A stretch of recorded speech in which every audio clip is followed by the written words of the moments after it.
अस्सलामुअलैकुम, मैं हूं ताबिश मीर और आप मुलाहिज़ा कर रहे हैं स्पोर्ट्स 21। पाकिस्तान का वर्ल्ड कप मिशन इंतहाई ज़्यादा मायूस कुन परफॉर्मेंस के बाद इख्तिताम पजीर हुआ। पाकिस्तान सुपर 8 मुकाबलों में जिस अंदाज की परफॉर्मेंस का मुजाहरा कर रहा था, इसके बाद क्रिकेट माहिरीन, तज्ज़ियाकार और साबिक क्रिकेटर्स पाकिस्तान टीम की कारकर्दगी पर शदीद तनकीद कर रहे हैं। पाकिस्तान टीम के कप्तान हों या फिर माइक हेसन, जो इस वक्त हेड कोच के तौर पर फ़राइज़ सर अंजाम दे रहे हैं वाइट बॉल क्रिकेट में, वो भी तनकीद की जद में है। यहाँ तक कि सिलेक्शन कमेटी भी तनकीद की जद में आ चुकी है, जिसका नतीजा ये रहा है कि अलीमदार साहब ने जो है अपने ओहदे से इस्तीफ़ा दे दिया है। हमारी टीम ने भी अलीमदार साहब से रब्ता करने की कोशिश की थी और रब्ता उनसे हुआ भी था, जिसके बाद उन्होंने कहा कि मैंने अपनी रिजिग्नेशन दी है और मैं इस मौके पर इस तमाम मामलात पर गुफ्तगू करना नहीं चाहता हूँ। उनकी जानिब से ये बयान सामने आया था। लेकिन दूसरी जानिब साबिक कप्तान पाकिस्तान टीम के one of the finest cricketer Rashid Latif की जानिब से भी अलीमदार से मुतालिक एक अहम बयान सामने आया है और अलीमदार साहब से मुतालिक उन्होंने कहा कि वो इस हक़ में नहीं थे कि उस्मान खान टीम का पार्ट बने, जबकि वो ये भी नहीं चाहते थे कि फ़खर जमान जो है उसे ड्रॉप किया जाए।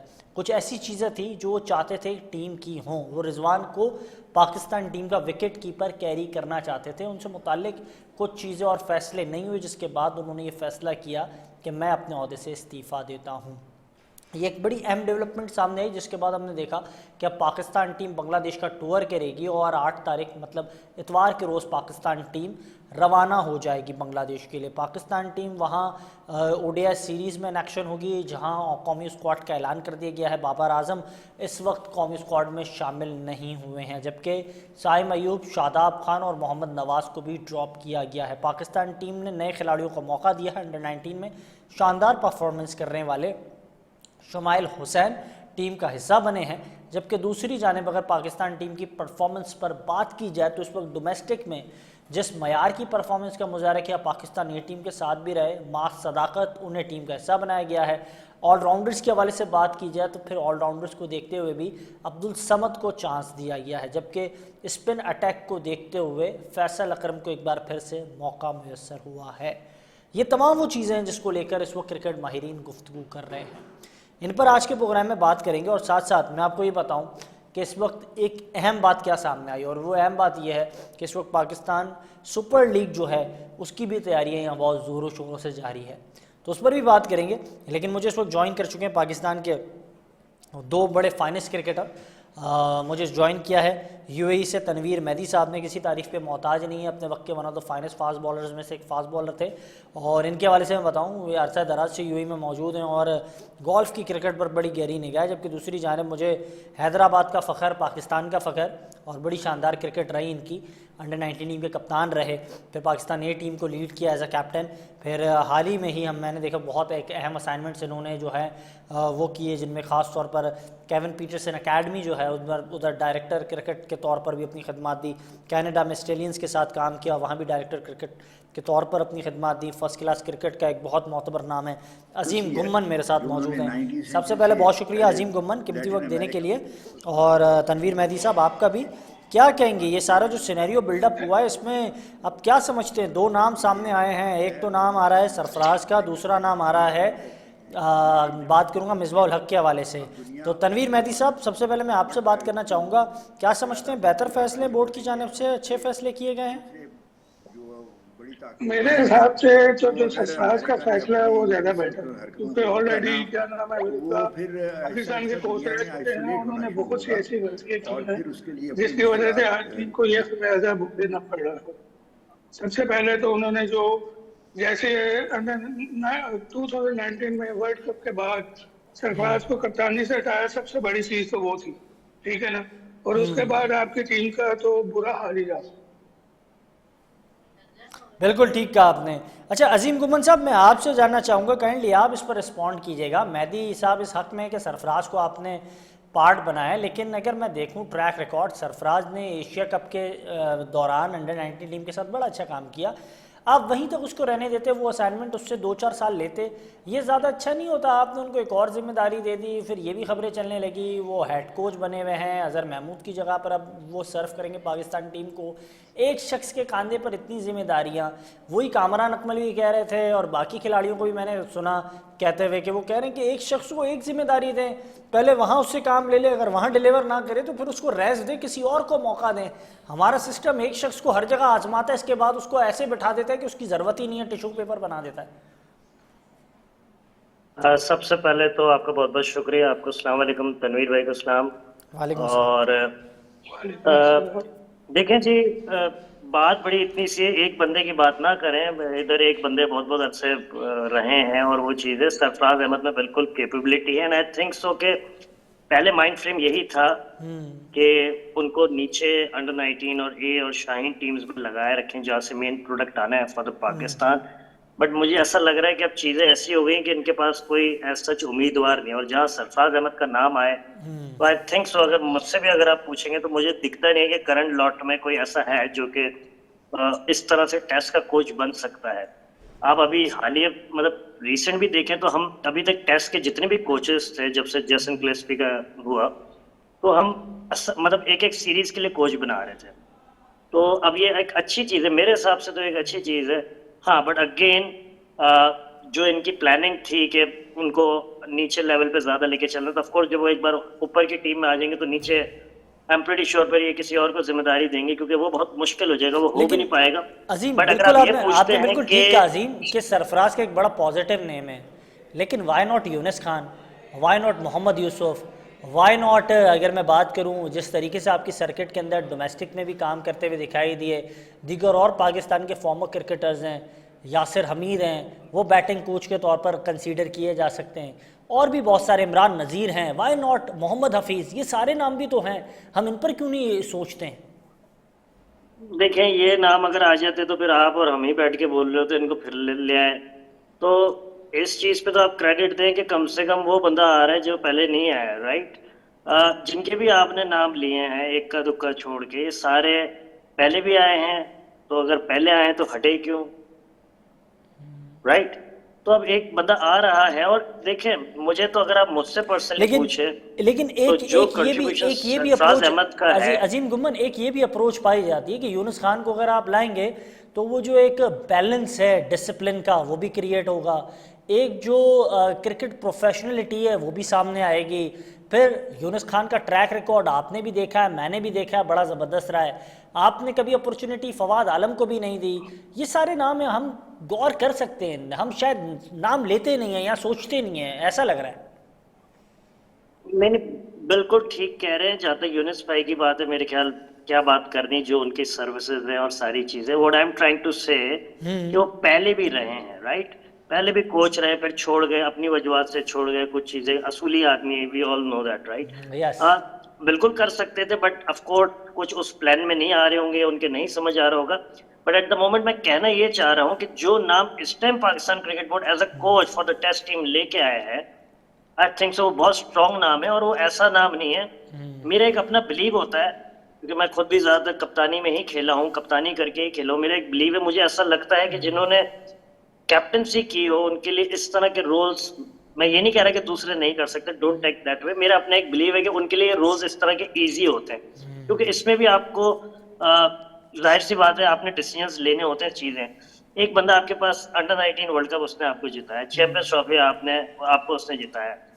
जैसे तनवीर भाई ने बात बोली उसको क्यों हटाया, मेरे ख्याल आज इसी वजह से हम सारे बैठे हैं पिछले 5-6-7 साल से, जब से उसको हटाया तो समझ ही नहीं आ रही कि लाए किसको, वो बिल्कुल गलत हटाया। तो ऐसा आदमी अगर टेस्ट टीम में आए तो मुझे लगता है कि वो हमारी टेस्ट टीम को भी ऊपर ले जा सकता है। और एक और चीज जो सबसे अहम चीज है, जो मैं समझता हूँ एज अ प्लेयर सबसे अहम चीज है, आपके प्लेयर्स जो हैं वो बहुत देखते हैं कि मैनेजमेंट में किस तरह के, सरफराज अहमद का जिस तरह से लड़कों का रवैया है, जिस तरह से वो एक तो करंट खेलते रहे, जाहिर सी बात है, तो उनके रवैये का भी बहुत फायदा होगा। आप देखेंगे, मुझे ऐसा लगता है कि सरफराज अहमद के आने से इस टीम को आप काफी हद तक एक देखेंगे, क्योंकि एज इन प्लेयर्स भी उनकी बहुत रिस्पेक्ट है। ये जितने प्लेयर्स खेल रहे हैं, ज्यादातर प्लेयर्स की बहुत रिस्पेक्ट करते हैं वो, और वो बिल्कुल भाइयों की तरह चलेंगे जहां तक मुझे लगता है, और डिलीवर करके देंगे पाकिस्तान को, उनका ट्रैक रिकॉर्ड बताता है। अभी देखें और आप ये भी नहीं भाई कह सकते कि वो ऐसे ही आ गए। सर वैसे उन्होंने भाई बंदी अंडर नहीं 19 में होनी भी काम चाहिए किया, शाइन में अजीम भी गुमन किया। साहब, इस टीम में भाई बंदी नहीं होनी चाहिए। भाई बंदी का भी नतीजा है कि पिछले 5 साल से कोई रिकॉर्ड जो है बेहतर हुआ ही नहीं, हमारा परफॉर्मेंस हमारी बड़ी मायूस कौन रही है। तनवीर साहब कौन सी मुझे भाई क्या बंदी ऐसी हो गई जिसमें रिकॉर्ड बेहतर नहीं हुआ भाई? बिल्कुल वजह फरमाया। लेकिन अजीम गुमन साहब आपने बिल्कुल ठीक कहा, लेकिन मैं इसी पॉइंट ऑफ व्यू पे जानना चाहूँगा मेहदी साहब आपका क्या तज्जिया है। आपने नाम लिया सरफराज का, आपने क्रेडिट दिया आपने, लेकिन मिसबाह उल हक का नाम नहीं लिया। काफ़ी लोग क्रिटिसाइज़ कर रहे हैं मिसबाह उल हक की सिलेक्शन कमेटी में शमूलियत पर। कहा जा रहा है कि फार्म उल हक जो उनके साहबजादे हैं वो कंसीडर PSL में नहीं किए गए थे, अब पाकिस्तान टीम में कर जाएंगे। तो क्या अब इतनी बातें उनसे मुतालिक चल रही हैं, आप भी क्या यही समझ रहे हैं? बिल्कुल मैं यही समझ रहा हूँ, क्योंकि मैंने इसलिए इससे पहले आपसे बात की थी कि आपने उनको ऑलरेडी 3 पोजीशनें दी थी और तीनों पोजीशनों में आपने उनको देख लिया उन्होंने क्या किया है। सेलेक्टर भी थे, कोच भी थे और टीम मॉनिटर भी थे, सारा कुछ थे वो, समझे ना। लेकिन टीम का क्या हाल हुआ, आपने जैसे ही आपने एक कप्तान को चेंज किया, सबसे बड़ी बात जो क्या नाम है सरफराज में थी, उसने टीम चल करके टीम बना दी। उसके बाद आपकी टीम चलती रही, लेकिन मोस्टली क्या था कि मोस्टली बीच में बहुत से फड्डे शुरू हो गए, हर एक को कप्तानी चाहिए थी, समझे ना। इसी वजह से आपकी टीम जो बनी बनाई टीम थी ना, उसने 2022 और 23 का शायद 2022 में सेमीफाइनल और 23 में फाइनल खेला था। उसके बाद आज भी आप देख लो कि वो भी सिर्फ बाबर आजम लेकिन की आपने कप्तानी में आपने बड़ी सेमीफाइनल ठीक और बात की। फाइनल ये खेले। सारी बातें बिल्कुल ज़रूरी हैं और माजी का हिस्सा रही हैं, जिसके बाद से हम शायद बेहतरी की तरफ बढ़ रहे नहीं हैं। लेकिन अब यहाँ ये बुनियादी सवाल उठ रहा है ना कि आपकी टीम बांग्लादेश खेलने जा रही है, आपकी सिलेक्शन कमेटी के एक रुकन ने इस्तीफ़ा दे दिया था, फिर ये टीम का ऐलान किसने किया, किसके कहने पे हुआ? कप्तान जो T20 में परफॉर्मेंस कर रहे थे वो जो है ODI का पार्ट बन चुके हैं, वो भी ODI में होंगे, उनकी किस परफॉर्मेंस पर वो ODI में हैं? फिर क्या शाहीन शाह अफरीदी फिट है एज अ फास्ट बॉलर? मैं आपसे जानना चाहता हूँ, आपने उनकी बॉलिंग देखी एक्सेप्ट इंग्लैंड वाले मैच के अलावा, बाकी पूरे सीज़न में वो भी ऑफ कलर दिखाई दिए, तो क्या कहेंगे? वजह प्रॉब्लम यही है ना कि जब तक आप ने उनका सबसे बड़ा प्रॉब्लम यह है कि 8 सालों में उन्होंने पुराना बॉल करना नहीं सीखा। नया बॉल जब तक उनका स्विंग होता रहा तब तक उनको विकेटें मिलती रही, समझे ना। इसमें सबसे जो मेन चीज थी कि जो आपने 4 ओवर तो करने, 2 ओवर ऊपर से करने, 2 ओवर नीचे से करने आपने आखिर में, और आपने 8 सालों में आपने लास्ट 2 ओवर जो थे डेथ के ओवर वही डेवलप नहीं किए इन्होंने। कितनी क्रिकेट खेलने के बावजूद लेकिन सर आपने सिर्फ चले 8 उन्होंने सालों नहीं में सीखा, बिल्कुल मैं इस बात से एग्री करता हूँ, शाहीन ने नहीं सीखा। इस 8 सालों में कई बॉलिंग कोच भी तो थे, उन्होंने नहीं सिखाया। लाखों करोड़ों रुपए PCB से माली तनख्वाहें लेते रहे अजीम गुमन, उन्होंने कुछ नहीं सिखाया। ये इतने अहल सलाहियतमंद कोचेज हम रखते हैं, उनकी कारकर्दगी ये होती है कि हमारा इतना बेहतरीन प्रोडक्ट जो है वो टिश्यू पेपर बन जाता है। मैं इस पे आपको बड़ी मजेदार बात बताऊं। आपको क्या लगता है कि कोई भी कोच जाता होगा जो इससे पहले, अभी तो नहीं कर रहा मैं बात, अभी तो खैर हालात थोड़े से ऐसे हैं, बट आपको क्या लगता है पिछले 4 सालों में कोई भी कोच क्या बाबर आजम या शाहीन अफरीदी को कुछ बोलता होगा, बताता होगा कि ऐसे कर लो वैसे कर लो? Do you think that? या वो सुनते होंगे? सही, मुझे नहीं लगता। तो इसकी काफी हद तक वो बात है, और देखें इसमें कुछ गलत भी नहीं था। तो जैसे सर अभी तनवीर भाई ने बात की, लेकिन बहुत बात तो देखिए ठीक इन्होंने है, बड़ी एक टेक्निकल इस बात की है। इस बात से तो मैं इन्होंने एग्री बात करता की है कि हूँ। नए बॉल से जब तक उसका स्विंग हो रहा है तो उसको आउट मिल रहा है, तो उसने अपना अजीम गुमन पुराने साहब बॉल का प्लान नहीं बनाया। इस बात से तो मैं एग्री करता हूँ कि पिछले 4 साल में जब बाबर की भी फॉर्म लगी थी, शाहीन की भी फॉर्म में थे, वो नहीं सुनते थे। अब तो दोनों आउट ऑफ फॉर्म है। नहीं, मैं आपको सुनने की बात छोड़े, मैं आपको बड़ी एक बात बता रहा हूँ कि कोई बोलता भी नहीं था। सुनना तो बात की बात है। नहीं, लेकिन अब जो आपने रखे लोग, क्या वो बोलने वाले हैं? अब हनीफ मलिक जो हैं, क्या उनमें इतने गर्ड्स हैं कि वो बात करें? आपका ट्रैक रिकॉर्ड इतना शानदार है। हनीफ मलिक को आप भी जानते हैं, फर्स्ट क्लास, आपने भी खेली है, तनवीर भाई ने भी खेली है, 5 का एवरेज था हनीफ मलिक का। क्या वो बाबर आजम को काउंसलिंग करते होंगे, बताते होंगे, और क्या बाबर आजम उनकी सुनते होंगे? पहली बात तो ये है कि हनीफ मलिक मेरे शहर के हैं, नंबर 1। नंबर 2, 5 की एवरेज नहीं है, एवरेज ज़्यादा ही होगी। नंबर 3, कोई वो हनीफ मलिक बाबर आजम के लेवल का प्लेयर नहीं था, but as a coaching record उसका बहुत अच्छा है। अब हो क्या रहा है, आप देखें, जैसे आपने कंफ्यूजन फैलाई हुई है। अब मैनेजमेंट आती है ये सोच के कि क्या हो। मैं आपको बड़ी एक दिलचस्प बात बताता हूँ कि even with in the management भी नहीं पता होती कि टीम क्या आने वाली है। आपको क्या लगता है कि जो टीम इवन वर्ल्ड कप में गई थी, ये क्या पूरी तरह से मैनेजमेंट की मर्जी थी? आई डोंट थिंक सो, मुझे तो नहीं लगता। और वो मेरे ख्याल है कोच के प्रेस कॉन्फ्रेंस से काफी हद तक आइडिया हो जाता है। तो बिल्कुल। एक कोच की प्लानिंग होती है, प्लानिंग उसकी ऑलरेडी होगी, जो भी उसके माइंड में होंगे 15 से 18 लड़के, 20 लड़के, व्हाटसोएवर, राइट। जब उसके पास वही लड़के नहीं होंगे और दूसरे लड़के आ जाएंगे, अब आप मुझे बताएं कि कोई भी कोई भी क्रिकेटर अगर आप पूछे तो इस डिसीजन से हैरान हुआ नहीं हुआ है कि बाबर आजम T20 में नंबर 4 पे खेल रहा है। कोच प्रेस कॉन्फ्रेंस में आके कहते हैं कि उनका पावर प्ले में कम है, तो फिर वो नंबर 4 पे भी खेल रहा है। तो मैं तो खैर, मैं अगर मुझसे आप पूछे तो मुझे तो लगता है बाबर आजम T20 इस पाकिस्तान की टीम में ड्रॉप नहीं बनता, बट ओपनर बनता है। अगर उसको मिडिल ऑर्डर खेलना है तो उससे अच्छा वो फिर ना खिलाते हैं। ये मेरी सोच है। नहीं, बिल्कुल बट अगर ठीक है। अब देखें तो अब वो आई डोंट नो, ये भी बात है, ये भी बिल्कुल जिक्र होना चाहिए कि अभी जो वनडे की टीम अनाउंस हुई है इसमें उनको रेस्ट दिया गया या ड्रॉप किया गया, सर असल ये में क्लियर होना जरूरी है। हमारे वाले तो असल में घबराते भी है ना, ड्रॉप करते हैं तो भी घबरा जाते हैं, रेस्ट देते हैं तो भी घबरा जाते हैं। शायद वो रेस्ट इन पीस ना हो देखिए, अगर जाए। रेस्ट दिया है तो नथिंग रॉन्ग उसमें, अगर ड्रॉप किया है तो बाबर आजम ड्रॉप नहीं होता इस टीम से सर। बिल्कुल, मैं भी एग्री करता हूँ, मैं भी इस बात पे एग्री करता हूँ। वो ओडिया के अभी भी बहुत बड़े बैट्समैन हैं और उसको ड्रॉप नहीं करना चाहिए। पाकिस्तान टीम के पिछले 5 या 6 साल ताकि तक हमने पाकिस्तान उनको की तारीख के वो पीक पे खेल रहा है इस टाइम, वो प्लेयर है जिसके सबसे ज्यादा इंटरनेशनल के 100 हैं। बिल्कुल। ठीक है जी, एक चीज का नजला दूसरी चीज पे ना गिरे। अगर उसको रेस्ट दिया, जो कि मैं समझता हूँ अगर रेस्ट दिया है तो इट्स नो प्रॉब्लम, क्योंकि देखें ये जिस तरफ बाबर चला गया, हर बंदे को थोड़ा मेंटल रिलैक्स और वो चीज चाहिए होती है कि जाए थोड़ा सा अच्छा, डोमेस्टिक खेले, थोड़ा सा लेकिन मैं रिलैक्स ये करे। जानना चाह रहा हूँ, मैं चाहूंगा पहले इस पर कमेंट लूँ मेहदी साहब का, फिर मैं आपकी तरफ भी आऊंगा अजीम गुमन। मेहदी साहब, मुझे करेंटली ये बताइएगा, आपने ड्रॉप कर दिया, चले बाबर को नहीं किया, ये तो एक अलहदा बहस है।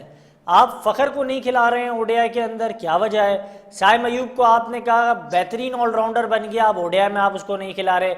शादाब और नवाज को चले, वो तो उन पर तो बार बार ये इल्ज़ाम लगता रहा कि वो सिफारशी हैं, पर्ची हैं, पता नहीं क्या क्या, उनको तनकीद की जद में वो रहे और उनको डिफेंड करने वाले भी सामने आए। लेकिन अब ये क्या कसूर हुआ है अब्दुल्ला शफीक और इमाम उल हक का, जो डोमेस्टिक में भी रन करते हैं, हर जगह नज़र भी आते हैं, पाकिस्तान की क्रिकेट बोर्ड ने इतना इन्वेस्ट किया इन खिलाड़ियों पे, आपने इनको भी दूध में से मक्खी की तरह निकाल बार फेंका, तो क्या फ्यूचर देख रहे हैं इन खिलाड़ियों का आप? लेकिन फ्यूचर क्या देखना है, फखर जमान को तो होना चाहिए टीम में। और बाकी आपने बात की, क्या नाम है, अब्दुल्ला शफीक की और इमाम उल हक की। इमाम उल हक की आप उठा के देख लेना, एवरेज कितनी है वनडे की? सर 45 की एवरेज है। तो क्यों ड्रॉप हुआ?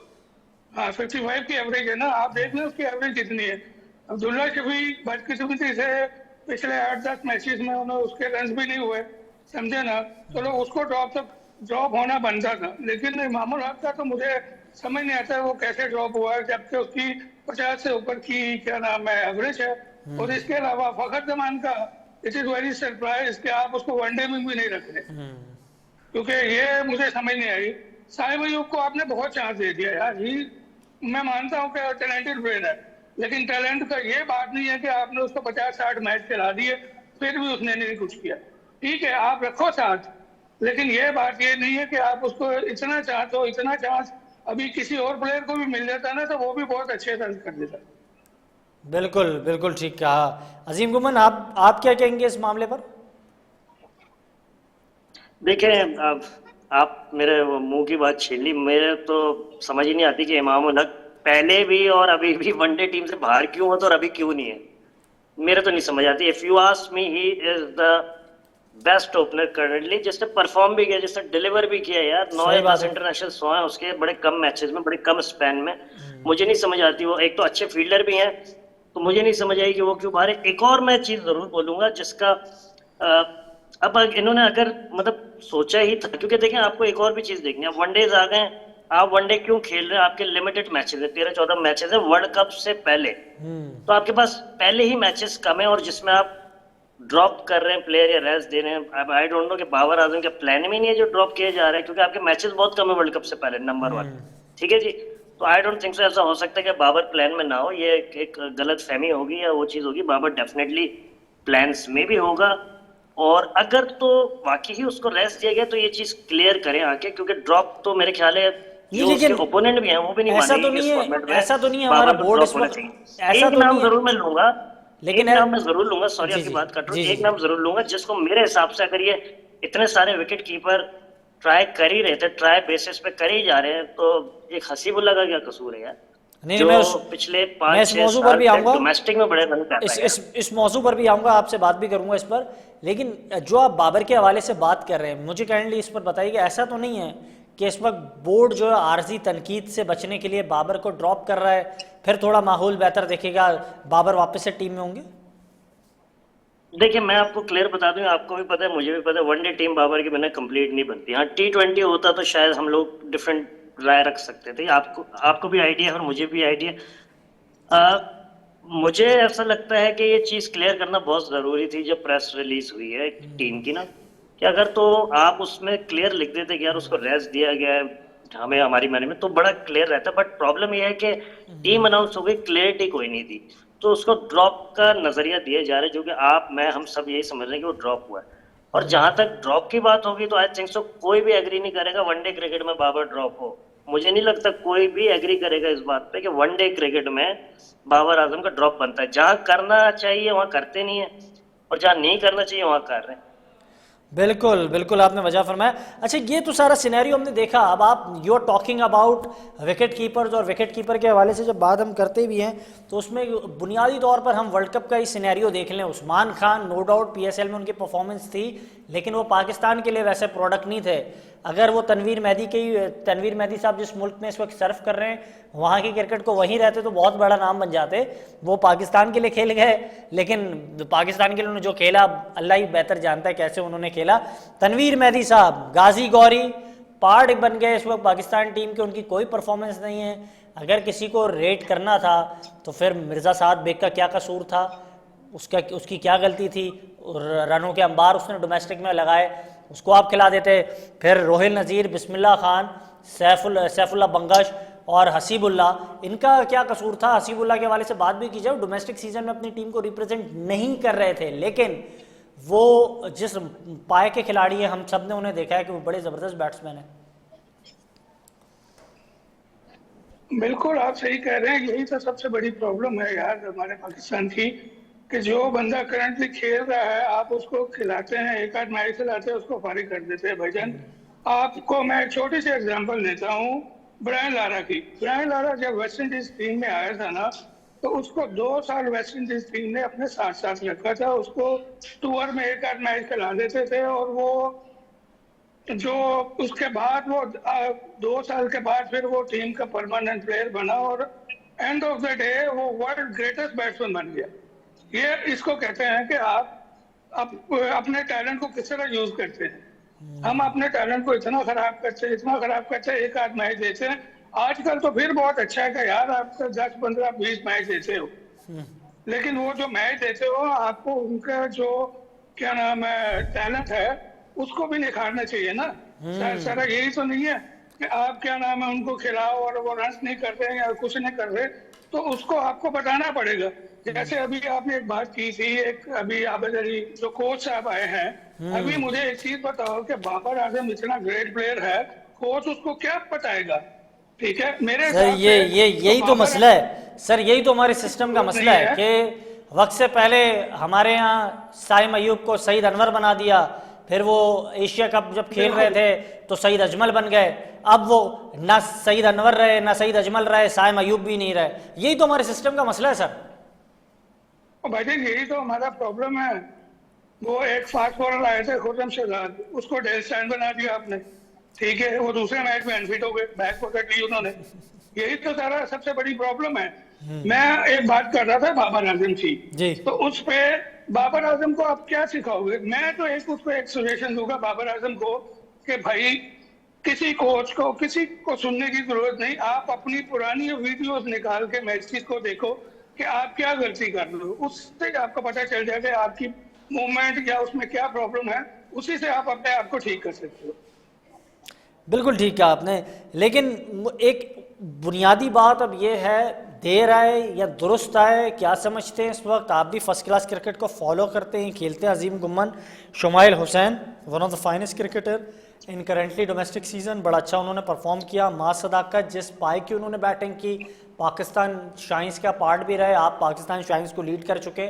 तो इन दो खिलाड़ियों का मुस्तकबिल कैसे देखते हैं और हमारा सिस्टम इनको किस तरीके से यूज़ करे, क्या हिकमत अमली होनी चाहिए?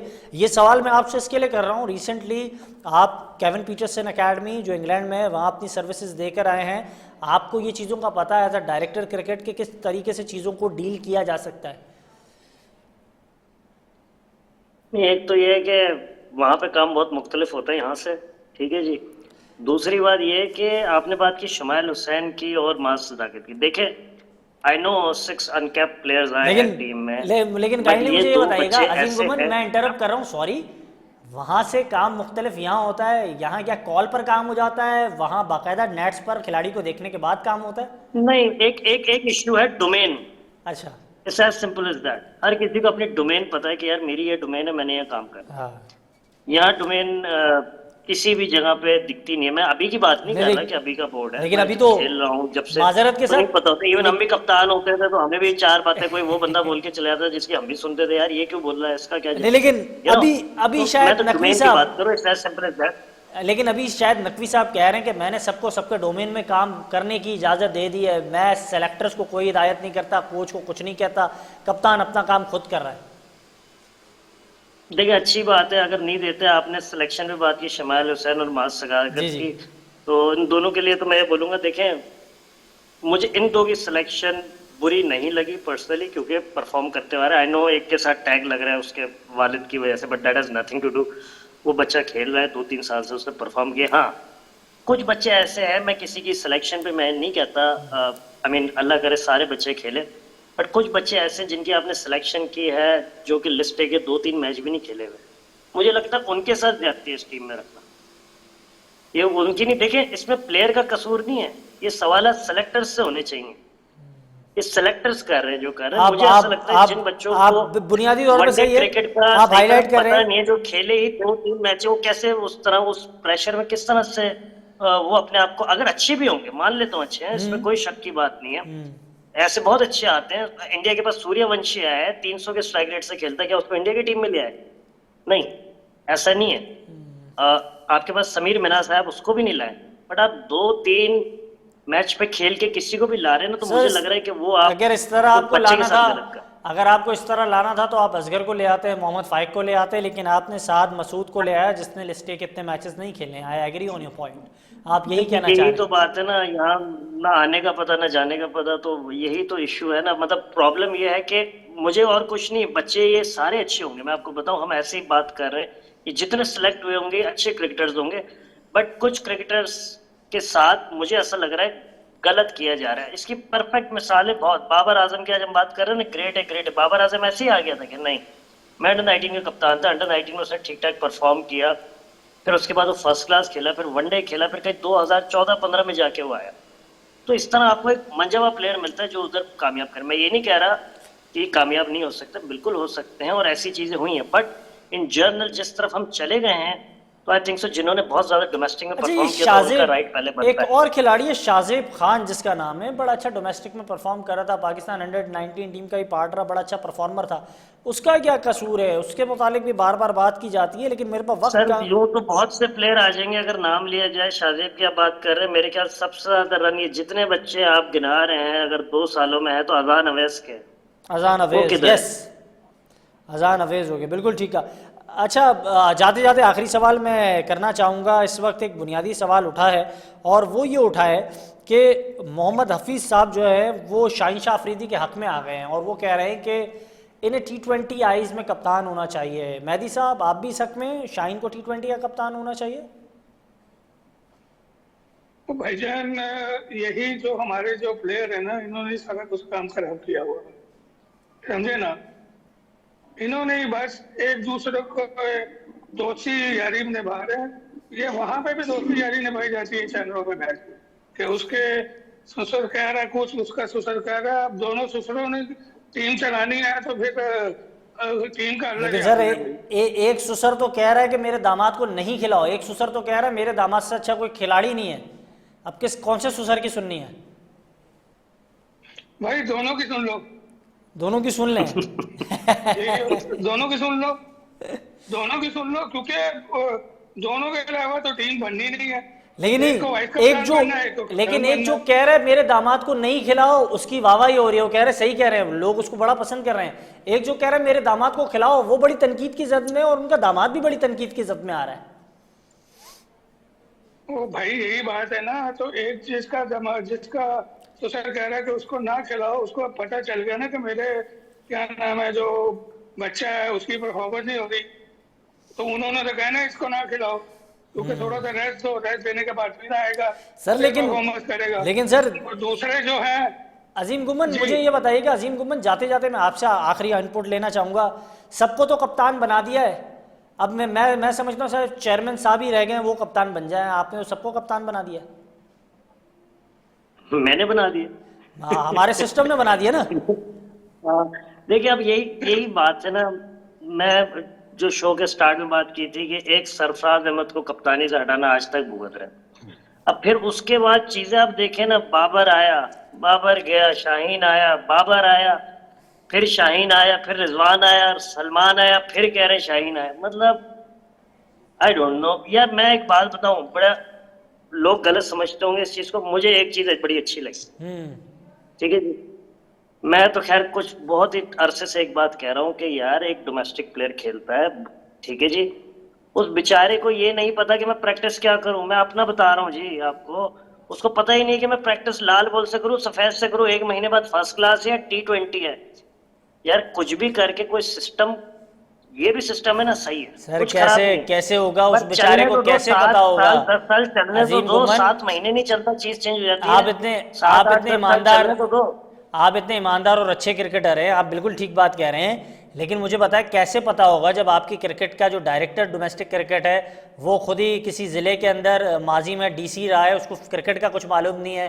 आपके क्रिकेट चलाने वाले जो सीईओ है उसको क्रिकेट का कुछ हाउनो नहीं है। आपके चेयरमैन पीसीबी जो हैं वो एज अ चेयरमैन तो काम कर रहे हैं, बड़े डिलिबरेटली काम कर रहे हैं, लेकिन उनका खुद का काम नहीं है, उनके पास इतना बर्डन है काम का। तो इस तरह तो आपकी क्रिकेट सीधी नहीं होगी ना सर, क्या कहेंगे जाते जाते मेहदी साहब? भाई मैं यही कहूंगा कि राइट जॉब पे राइट बंदा नहीं है। जो बिल्कुल। आपने बातें की है ना, राइट जॉब पे राइट बंदा होना चाहिए। ठीक है, मोहसिन नकवी साहब को आपने चेयरमैन बना दिया, लेकिन चेयरमैन को क्रिकेटर रहना चाहिए। और जैसे रमीज भाई थे, रमीज भाई थे। वेरी गुड, उनके दौर में बड़ा अच्छा था सारा कुछ, ठीक बिल्कुल है? बेशक, इसमें कोई तो डाउट नहीं है, बिल्कुल बाकी ठीक फरमाया आपने कि रमीज हसन राजा साहब का जो दौर था बड़ा अच्छा दौर था, सुनहरा दौर था पाकिस्तान की क्रिकेट के लिए। इस पर मुझे कुछ कहना चाहते हैं जी अजीम गुम्मन? मेरे पास लास्ट 10 सेकंड्स है। यस बिल्कुल लास्ट बात, ये बड़ी अच्छी बात की, इन्होंने बड़ा अच्छा दौर था, बट उसमें हम सारे कसूरवार हैं। यही मीडिया था जो रमीज राजा के दौर को भी उड़ाता था। सर अब मैं तो बहरहाल पॉजिटिव बात कर रहा हूँ, आपने मुझे भी टारगेट में ले लिया। मैं आपको नहीं लिया, मैंने मीडिया को लिया है। ये मैं आपको सच्ची बात कह रहा हूँ, गलत बात नहीं कर रहा। नहीं बिल्कुल, यही मीडिया था जो उसके दौर को भी उड़ाता था, अच्छी चीजें लाए थे। जिन के हाथ उसमें थे शामिल, आज वो भी शायद अपने कानों पर हाथ रखते होंगे, लेकिन हमने हमेशा हर अच्छे दौर में हर अच्छे शख्स को प्रमोट करने की बात की, उसकी बेहतरी की बात की। और रमीज हसन राजा साहब का जो दौर था वो फॉर द क्रिकेटर्स बड़ा अच्छा था, पाकिस्तान की क्रिकेट के लिए बड़ा पॉजिटिव था। बाबर आजम भी उस वक्त बड़ी शानदार परफॉर्मेंस का मुजाहरा कर रहे थे, no doubt. Pakistan junior league, Pakistan women PSL और दीगर कई बड़े बड़े इवेंट्स जो हैं वो कराने की बात करते थे, और वो उस पर काम भी कर रहे थे। यहाँ तक के ड्रॉप इन पिचेस जिसका तस्वुर शायद पाकिस्तान की क्रिकेट में नहीं था, उस पर भी रमीज हसन राजा साहब ने ही बात की थी। और अपने टेन्योर में जाते जाते उन्होंने जो साबिक खिलाड़ी थे उनकी पेंशन में भी इजाफा कर दिया था, जिसके बाद वो आज भी पाकिस्तान की क्रिकेट में याद रखे जाएंगे। और जब भी पाकिस्तान की क्रिकेट का जिक्र छेड़े जाएगा तो रमीज हसन राजा साहब का नाम सर फहरिस्त होगा। इसी के साथ अपने प्रोग्राम को इख्तिताम करेंगे, इजाज़त दीजिएगा, अल्लाह हाफिज़।